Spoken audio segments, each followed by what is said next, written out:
Good day, y'all. Prepper Pam here. I don't normally buy this much corn from Walmart, but they had it marked at 10 cents a piece. So I snagged it. And I mean, I must have got almost all they had.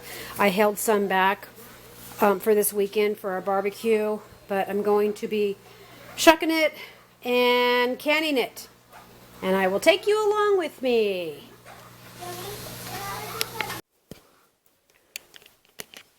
Okay, so what I do is I set the corn, there's a bowl inside this big bowl, and I set the corn on the bowl. Can you get a picture of the corn being on the bowl? And I just take a knife. Okay, now it's going. Okay, so I just, like I said, I have the bowl inside the bowl. I put the bowl upside down, and I use it to set my corn on it. I don't know if you can see that or not. And then you just take a knife, and you go down the side. Oops, just like that.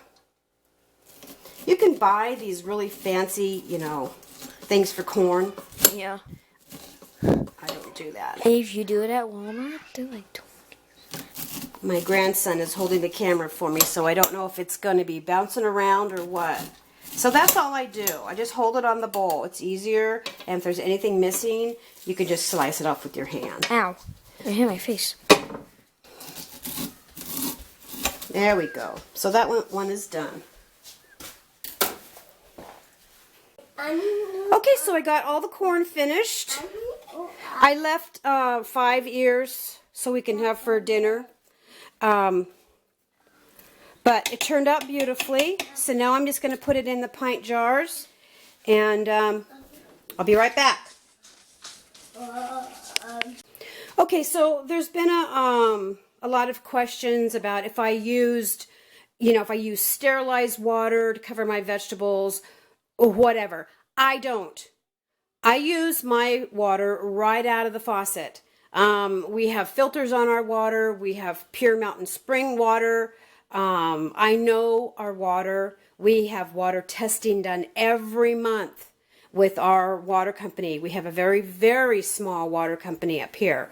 Comes straight out of a spring. And it only serves a few people.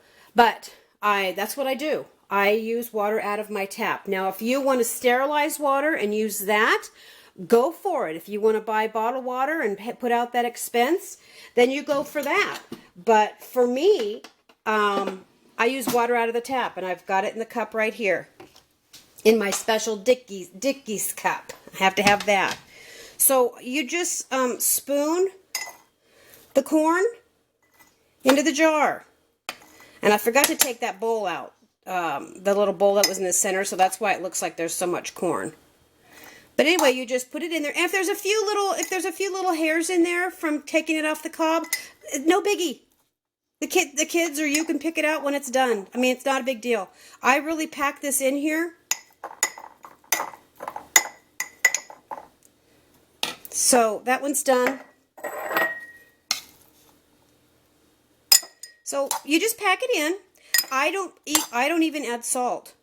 Why would you want to add salt and put more salt in your body? It makes no sense. So anyway, but I don't add any salt. I heard of a lady that adds butter to it. I would not recommend that.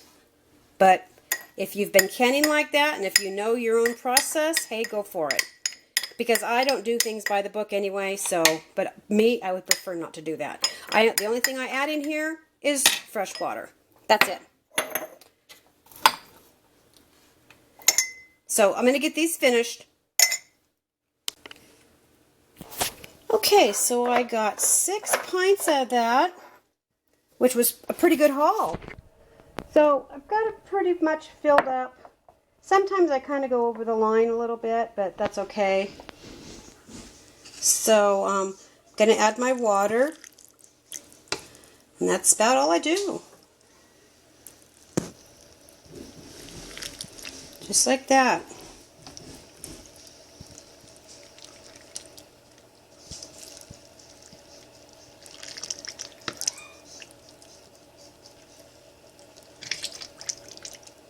And you want to make sure that you get all the bubbles out. I run a chopstick or something like that down there. I don't use a knife. I don't want to use metal on the corn. So I kind of use like a chopstick or whatever. But don't get it over full because, it will. I did that. Sorry, my grandkids are here.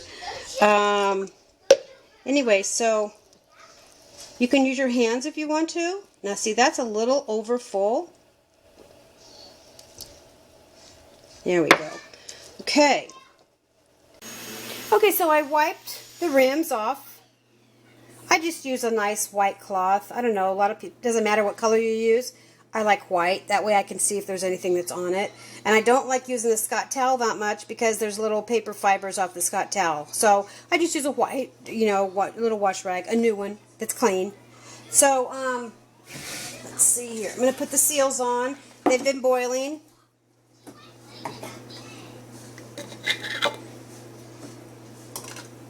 And for pints, you're going to do 55 minutes pressure canning.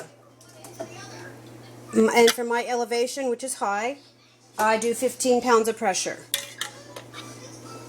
Do what your instructions or manual says to do.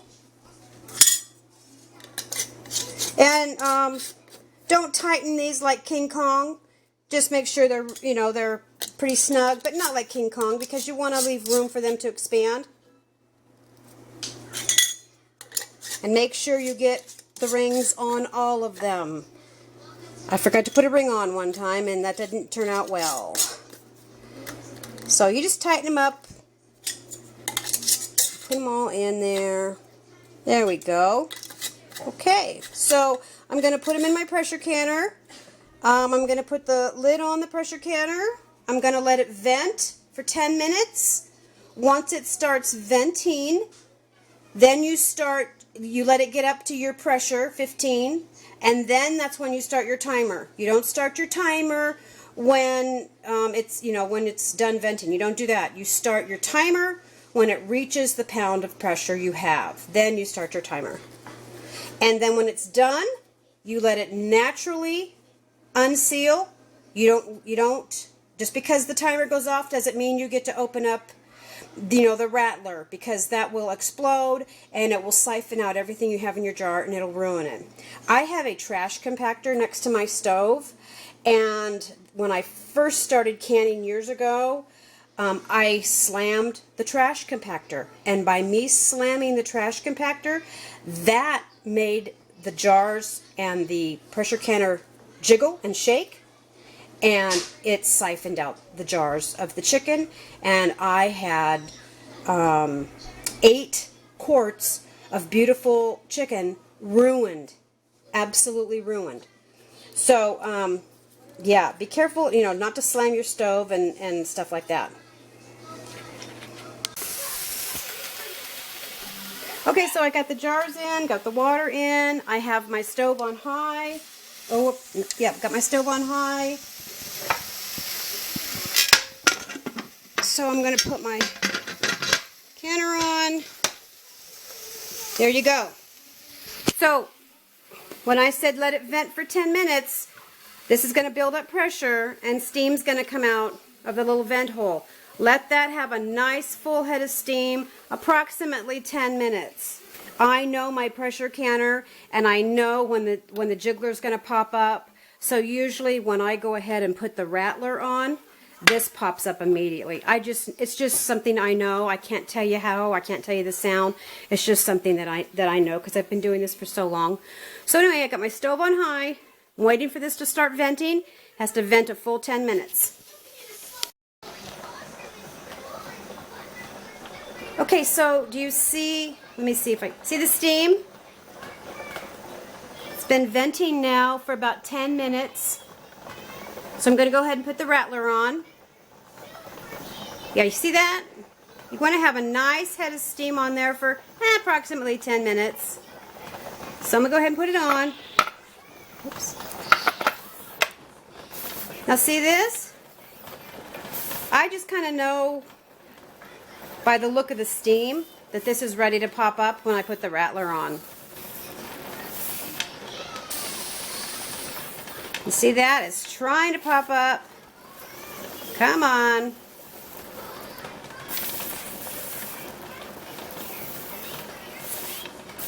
There we go.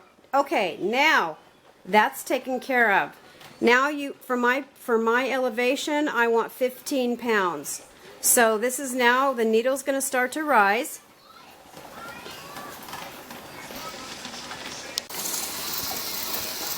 Okay, so it's getting close to the 15. I'm going to set my timer. I'm not going to start it, but I'm going to set it for 55 minutes for pints. So it's ready to go when it hits the 15. So because I know my stove so well and it's on high right now, I'm going to turn my electric stove down to 8. I should have used my outside kitchen for this, for the propane, because I hate using the electric, but I've got a house full of grandkids and I can't leave them for a second. All you grandmas know that. So anyway, I've turned it down to 8. I know it's about 8 or 7.5 on my electric stove.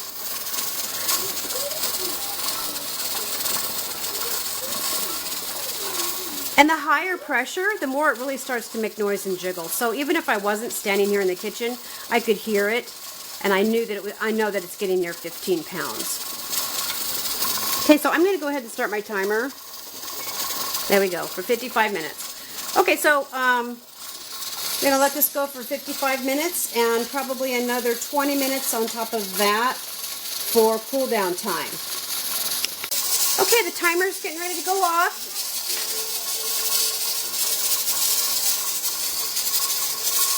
And it's been at 15 pounds.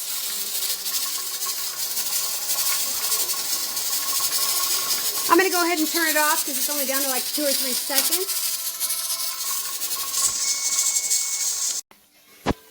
So the pressure's starting to fall. It was 15, now it's down to about 6. Do not remove anything, don't touch anything. Let it come down by itself naturally to 0. Once it hits 0, this will go back inside.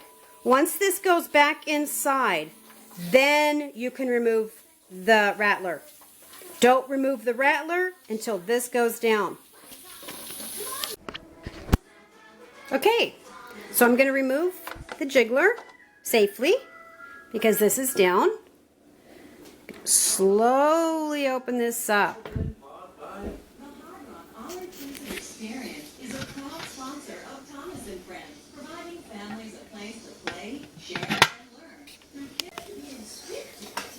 Okay, so let's take out the corn. Look at that beautiful corn. Everybody says, why do you waste your time? Why do you waste your time and energy canning? Just go to the store and pay $1 or $2 for some corn. Sorry. There's so much sodium in that corn. There's GMO in that corn. You don't know what country the corn came from. They're all nuts. There we go. This is the only way to do it for me. We buy as little as possible from the grocery store. And yes, I do. Oh, there was a ping. Yes, I do reuse my seals. I do not reuse the seals if it had anything to do with meat or a broth. I just don't do it. It's just a comfort zone that I don't want to cross. But I use it when I can my breads and my vegetables and jams and jellies, things like that. But if it has meat involved in it, I will not reuse my seal. Other people, hey, y'all do what you want, but I just don't feel comfortable doing that. So here we go. This is a beautiful can of corn. So anyway, if you guys have any questions, shoot me an email. Have a cool day. Prepper Pam out.